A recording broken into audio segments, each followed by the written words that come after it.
आप सभी को सत सत नमन। पर्यावरण संस्थान की श्रृंखला में हम लोग आज देखते हैं राष्ट्रीय जैव विविधता प्राधिकरण।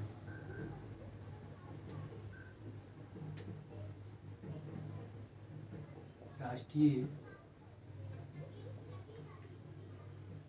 जैव विविधता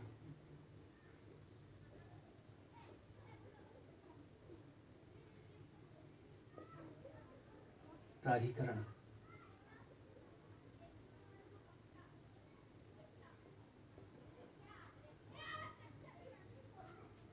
नेशनल बायोडायवर्सिटी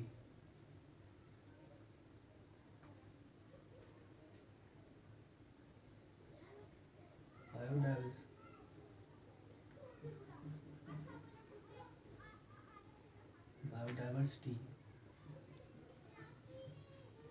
अथॉरिटी।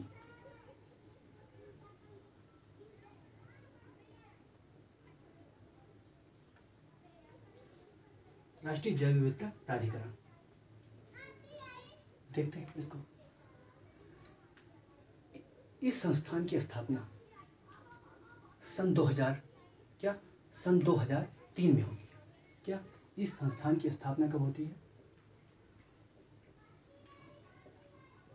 2003 में। दूसरा पॉइंट इसमें कि ये संवैधानिक संस्था है या केवल प्रस्ताव के द्वारा बनाया गया है, तो इसको एक्ट के द्वारा बनाया गया है। क्या एक्ट के द्वारा बनाया गया है, यानी संवैधानिक संस्था है। क्या संवैधानिक संस्था है।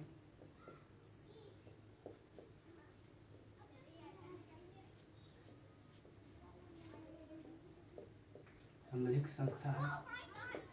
किस एक्ट के द्वारा बनाया गया है इसे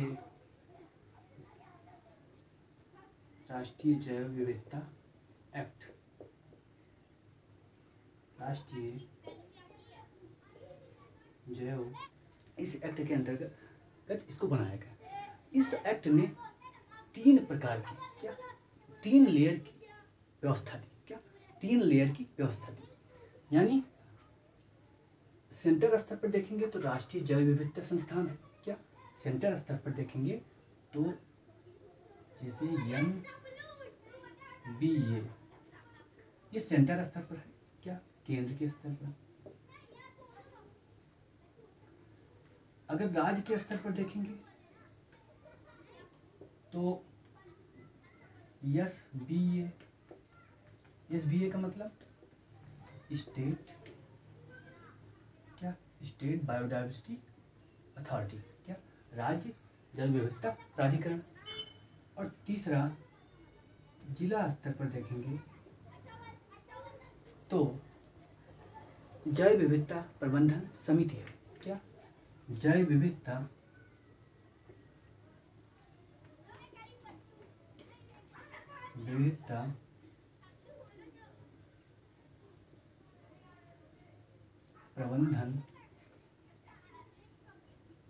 प्रबंधन समिति।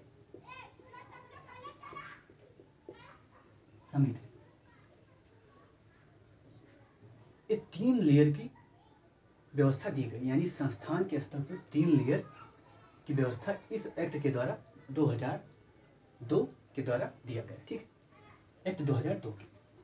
अब राष्ट्रीय जैव विविधता प्राधिकरण, इसका मुख्यालय देखें तो इसका मुख्यालय वर्तमान समय में चेन्नई है। मुख्यालय कहाँ पर है? मुख्यालय कहाँ पर है? चेन्नई में। चेन्नई कहाँ पर है? तमिलनाडु। क्या तमिलनाडु की राजधानी है, तमिलनाडु में। अब इसके बोर्ड में देखते हैं। क्या इसके बोर्ड में, यानी राष्ट्रीय जैव विविधता के बोर्ड में एक अध्यक्ष होंगे। क्या एक अध्यक्ष होंगे। अध्यक्ष की नियुक्ति कौन करेगा? सेंट्रल गवर्नमेंट करेगी। ठीक है। और 3 सदस्य, क्या 3 सदस्य और होंगे। क्या 3 सदस्य और, इनको बोलेंगे पदेन सदस्य। क्या पदेन सदस्य।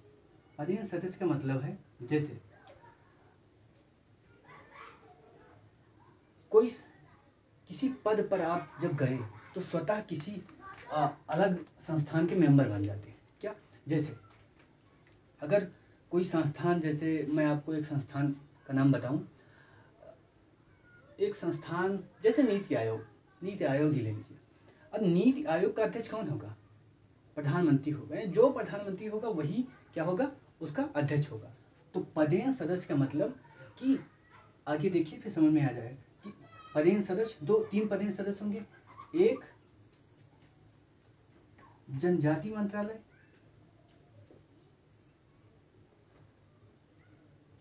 क्या? एक होगा जनजाति मंत्रालय,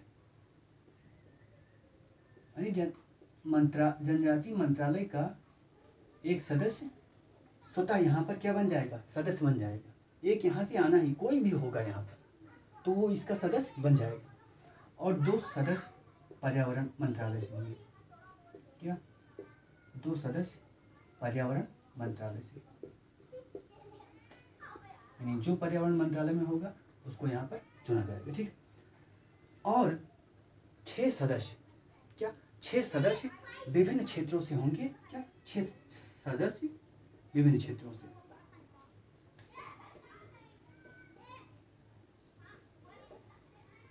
विभिन्न क्षेत्रों से जैसे शिक्षा, समुद्र, क्या? ओशन डेवलपमेंट, यानी जो भी व्यक्ति किसमें बहुत ज़्यादा जानकारी रखता है? समुद्र के बारे में। बायोटेक्नोलॉजी, बायोटेक का एक सदस्य होगा। ठीक है, ऐसे करके 6 सदस्य होंगे। तो ये क्या होगा? ये आपका जैव विविधता प्राधिकरण के क्या हो गए? कह सकते हैं कंपोनेंट, कह सकते हैं क्या? कंपोनेंट, इसमें कौन कौन व्यक्ति होंगे। अब एक पॉइंट यहाँ पर आपको और ध्यान रखना है, वो मिस हो गया, मुझे पहले बताना चाहिए। राष्ट्रीय जैव प्राधिकरण की जो स्थापना की गई, क्यों स्थापना की गई? एक कन्वेंशन है। क्या? एक कन्वेंशन। उसी कन्वेंशन की जो बाध्यता है को पूरा करने के लिए इस संस्थान की स्थापना की गई। वो कन्वेंशन कौन है?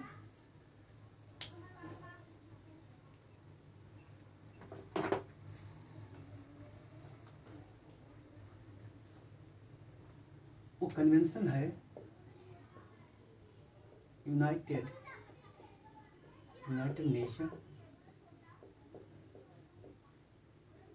Nation Convention on Biological Diversity. क्या? बायोलॉजिकल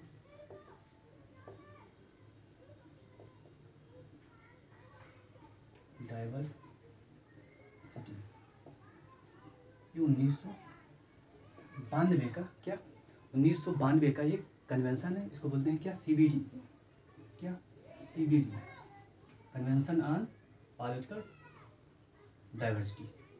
तो इसी कन्वेंशन की जो बाध्यता है उसको पूरा करने के लिए ये संस्थान लाया गया। ठीक है, अब इस संस्थान के क्या क्या कार्य हैं इसको देख लेते हैं।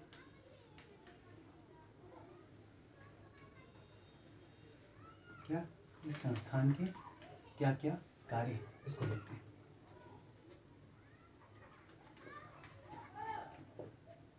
क्या कार्य है? पहला तो कार्य इसका क्या है? भारत सरकार को क्या दें? सलाह दें। भारत सरकार को क्या देंगे? किस संदर्भ में?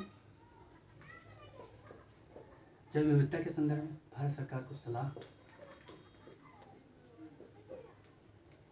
देना।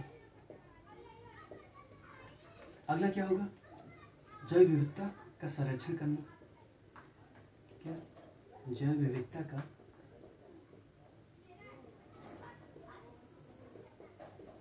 संरक्षण करना। क्या करना? जैव विविधता का संरक्षण करना है। ठीक है, स्थानीय जो जैव विविधता के बारे में नॉलेज है, क्या? स्थानीय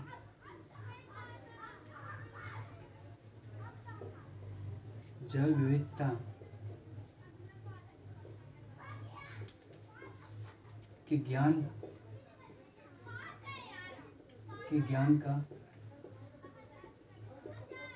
संरक्षण, स्थानीय स्तर पर जो जैव विविधता से संबंधित ज्ञान है उसका क्या करना है, संरक्षण करना है। ठीक है, और क्या कर सकते हैं, ये जैव विविधता से संबंधित जो विरासत स्थल है, क्या जैव विविधता से संबंधित क्या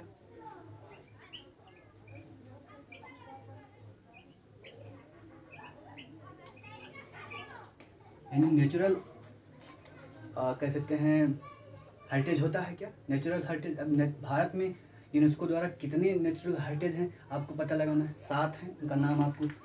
तो जैव विविधता से संबंधित जो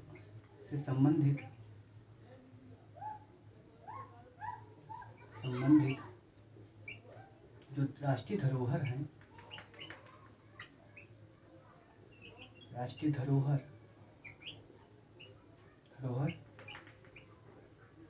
के बारे में सरकार को क्या देंगे, सलाह देगी। ठीक है, तो आपको ये भी पता होगा कि प्राकृतिक स्तर पर भी क्या होते हैं, राष्ट्रीय धरोहर होते हैं, और उसको यूनेस्को ने भारत में जो राष्ट्रीय धरोहर घोषित किया उसमें 7 नेचुरल स्तर के हैं। क्या 7 नेचुरल स्तर के हैं, तो इसको भी आपको ध्यान रखना है। अगला, अगर कोई व्यक्ति या कोई संस्थान कृषि पादपों पर क्या कर रहा है, शोध कर रहा है। क्या कृषि पादप पर,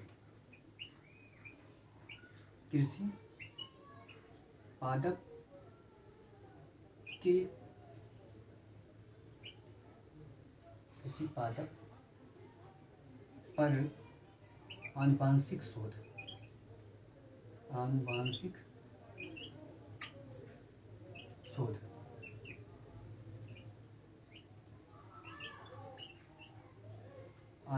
शोध कर रहा है, तो उसकी क्या करना, उसका मॉनिटरिंग करना। क्या मॉनिटरिंग करना, निरीक्षण करना कि किस प्रकार का शोध कर रहा है। अगर शोध कर रहा है तो वो सही रहेगा या सही नहीं रहेगा, क्या पर्यावरण के लिए सही रहेगा या सही नहीं रहेगा। ठीक है, और ये अगर ये कंपनी ने इस पर शोध किया और शोध के बाद उनको चाहिए क्या, उनको चाहिए बौद्धिक संपदा अधिकार। क्या बौद्धिक संपदा अधिकार, तो बौद्धिक संपदा अधिकार लेने से पहले आपको इस संस्थान से अनुमति लेनी होगी। किसके संदर्भ में, कृषि पादप पर कोई भी अनुवांशिक परिवर्तन करते हैं और आप बौद्धिक संपदा अधिकार चाहते हैं, तो इस संस्थान की अनुमति अनिवार्य रूप से आपको पाना ही है। ठीक है, तभी आप क्या पा सकते हैं, बौद्धिक संपदा अधिकार पा सकते हैं। ठीक है, बौद्धिक संपदा अधिकार क्या होता है, 1 मिनट में समझ लेते हैं। जैसे आपने दिमाग लगाकर बहुत कोई अच्छा काम किया, क्या दिमाग लगाकर क्या किया, एक अच्छा काम किया। क्या किया आपने, एक ऐसी मशीन बनाई, क्या एक ऐसी मशीन बनाई जो आदमी को देखते ही बता सकती है कि डायबिटीज है या नहीं है। अब आपने ये मशीन बनाई है, मार्केट में आप जब मशीन लाएंगे तो ये मशीन को देखकर सभी लोग इसी प्रकार की मशीन बना देंगे। तो आपने जो दिमाग से कार्य किया उसका कुछ मूल्य आपको नहीं मिलेगा।